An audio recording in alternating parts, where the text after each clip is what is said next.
Hi, it's Larry Herb, Xbox Live's Major Nelson here at Airtight Games for Xbox Wire. Now, it's always really exciting when you get your hands on a game for the very first time. Today, I got to do just that with Murdered Sole Suspect. Now, this is a detective thriller game where you play a detective that is killed and you have to solve your own murder from the afterlife. We got a chance to talk to the team. Let's take a look. I think Murdered Sole Suspect is a really original take on the concept of the true crime murder mystery. But in the case of our game, what if you died and now you had to solve your own murder?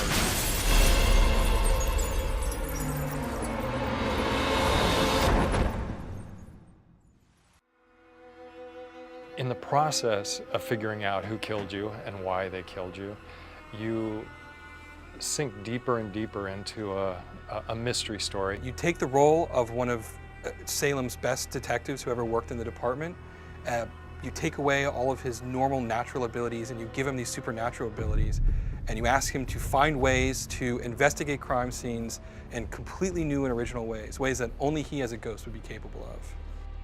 It was interesting when we started developing this game and started asking ourselves, what does it really mean to be a ghost? What is the fantasy of being a ghost? What is it that you want to do as a ghost? When you're walking through the walls, it suddenly becomes both almost exhilarating and freeing, and it also becomes very disorienting. It's incredibly empowering for players, and it's also a huge part of that wish fulfillment of being a ghost, getting to peek into places that you wouldn't get to see otherwise. All right, boys. Place your bets and hope your luck improves. Just as Ronan is discovering this as he investigates this, so will the player. And one of the first things that they discover, and it's probably his most powerful tool, is his ability to possess human beings. And while you can't directly control human beings, you have some really incredible powers over them. You can look through their eyes, you can hear through their ears, you can influence their behavior very slightly, read their thoughts, things of that nature. Ronan, unbelievable. I think the player being a little lost is a good thing. I think it's fun for them to come into a space and go, oh man, I gotta figure this out. Because that's what Ronan's thinking as well. If the player comes into the space and goes, oh, I already know all of this, then it's about going through the motions.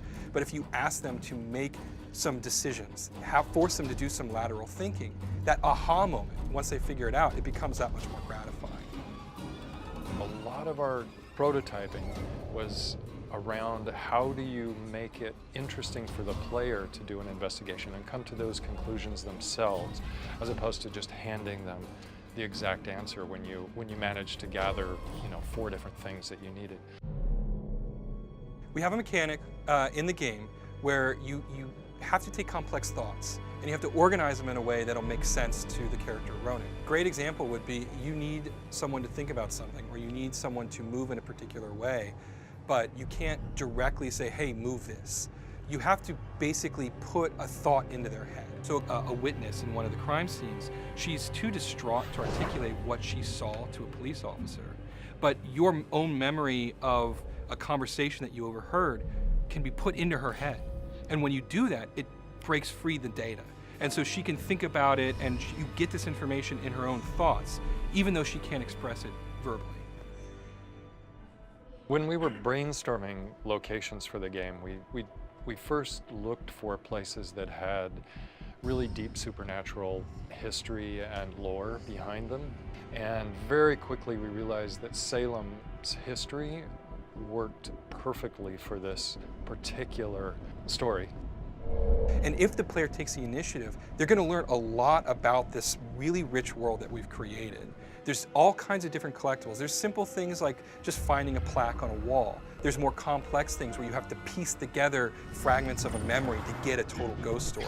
And there's actually full-on side quests, which are independent investigations that don't help Ronan solve his own mystery, but will help other ghosts move on.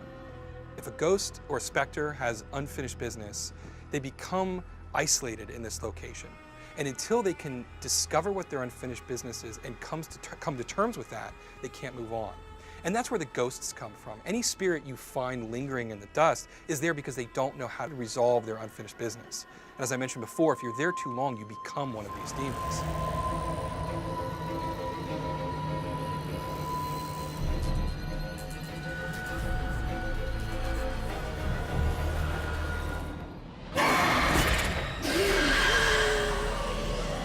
I think the thing that we're most personally proud of is creating this really rich, complex world.